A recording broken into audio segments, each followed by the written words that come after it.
सच्चिदानंद। हम लोग कथा सुनते हैं तो पंडित जी बोलते हैं, प्रायः सभी लोग बोलते रहते हैं, क्या बोलते हैं? बोलिए सच्चिदानंद भगवान की। बोलते हैं?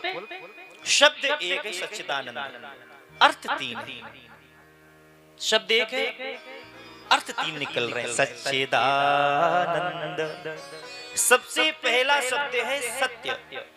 सत्य, सच्चिदानंद, सबसे पहला शब्द अर्थ निकल रहा है सत्य। तो कहा कि सत्य क्या है, मानव को बताने के लिए, मनुष्य को जगाने के लिए कहा गया कि सत्य क्या है। बताओ सत्य क्या है?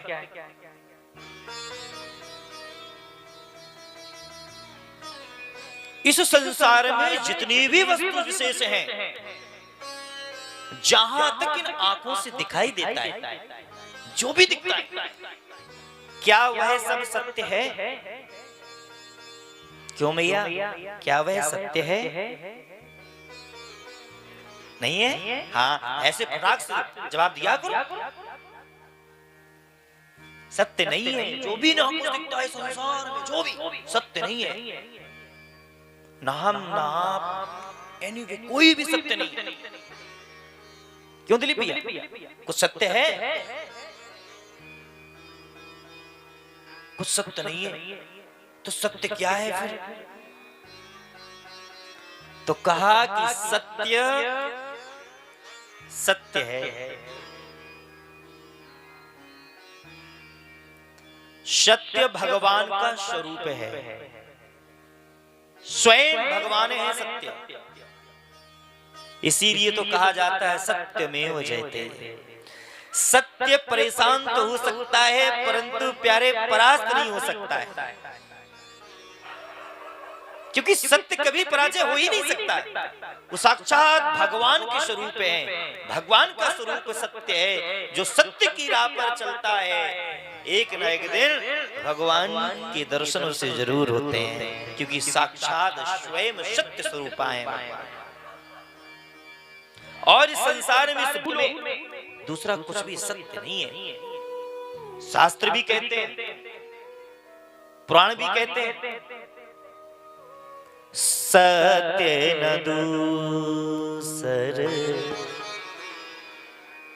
धर्म समाना। सत्य न दूसर धर्म समाना। सत्य न दूसर, सत्य न दूसर धर्म समाना। आगम निगम पुराण बखाना। आगम निगम पुराण बखाना। श्री राम जय राम, जय जय राम। श्री राम जय राम, जय जय राम।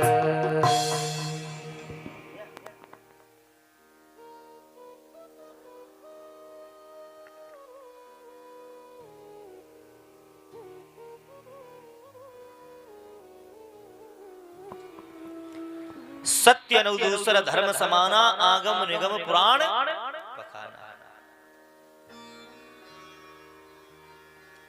सत्यम परम धीमहि। तो इसका भाव यह निकला कि सत्य सिर्फ भगवान है, क्योंकि वो कभी भी मिटते नहीं। वो अमिट है।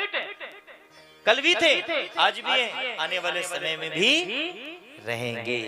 युग युगांतर तक सिर्फ भगवान ही रहते हैं, इसलिए वही सत्य है। तो सत्य माने क्या हुआ? भगवान। और दूसरा शब्द है सच्चिदानंद में सत्य चित्त। दूसरा शब्द है चित्त। बोले सत्य माने परमात्मा। बोले वो परमात्मा है कैसे? बोले वह परमात्मा चित्त स्वरूप है। चित्त माने होता है प्रकाश। ऐसे प्रकाशवान प्रकाश स्वरूप है भगवान कि करोड़ों सूर्य एक साथ उदय होकर के और अपना प्रकाश छोड़े, तब भी भगवान के मुखमंडल से वो अपने प्रकाश की तुलना नहीं कर सकती। सिर्फ इतना तेज, इससे भी कई गुना ज्यादा तेज भगवान के सिर्फ मुखमंडल में, चेहरे में। इसलिए कहा गया है कि भगवान प्रकाश स्वरूप है। देखो शाम हो गई, हमें किसकी आवश्यकता है? लाइट। हम जब लाइट जलाएंगे तभी तो एक दूसरे को देख पाएंगे, क्यों भैया जी? देखेंगे ना। लेकिन भगवान को किसी भी प्रकाश की जरूरत नहीं है, वो स्वयं प्रकाश स्वरूप है, वो स्वयं प्रकाश प्रदान करते हैं। ऐसे वो चित्त स्वरूपा है। तो सत्य माने परमात्मा, चित्त माने प्रकाश, प्रकाश स्वरूप कौन है? भगवान। फिर आता है सच्चिदानंद, नंद आनंद, आनंद स्वरूपा है। हम लोग कह देते हैं ना, कोई भी अच्छी चीज खाई, हलवा बहुत अच्छा बनाया, जी जी तुमने हलवा बहुत अच्छा बनाया, आनंद आ गया, एकदम मन गदगद हो गया खा करके, आनंद आ गया। कहते कि नहीं कहते? अब देख लो आनंद कितने सस्ते में चल रहे हैं, जी जी हलवाई में आनंद आ गया है? सारे दिन के थके थकाए आए, शाम को बढ़िया भोजन मिल गया, बढ़िया बिस्तर मिला, एकदम मोटा गद्दा, और लेटे आते उसी में महाराज धस गए, घुस गए। और जैसे ही लेटे बोले जी जी बहुत थके थे, तुम्हारा राम भला करे, खूब पेट भर के भोजन कराया, अब आनंद आ गया, लेट गए, अब हम आराम से सो जाएंगे, आनंद आ गया भैया। इतने सस्ते आनंद बिस्तर में प्राप्त हो जाते हैं, भोजन में प्राप्त हो जाते हैं, आदि आदि। तो संत कहते हैं, महापुरुष कहते हैं, आनंद इतना सस्ता नहीं है भैया। शरीर को आराम तो मिल जाएगा, जीव को स्वाद तो मिल जाएगा, आनंद नहीं मिलेगा, क्योंकि आनंद में है ही नहीं। आनंद एक ऐसी ऊर्जा है, एक ऐसी शक्ति, एक ऐसी धरोहर है कि यह आनंद सांसारिक वस्तुओं में तो प्राप्त हो ही नहीं सकता, प्राप्त नहीं मिलेगा। यह आनंद तो एक ही जगह मिलता है। कहाँ? बोले वह आनंद को अगर खोजना है, उस आनंद के दर्शन करना है, तो आपको चल करके आनंद घन यानी घनश्याम के चरणों में आकर के बैठना पड़ेगा, तभी आपको आनंद दर्शन होगा और उसका सुख प्राप्त होगा।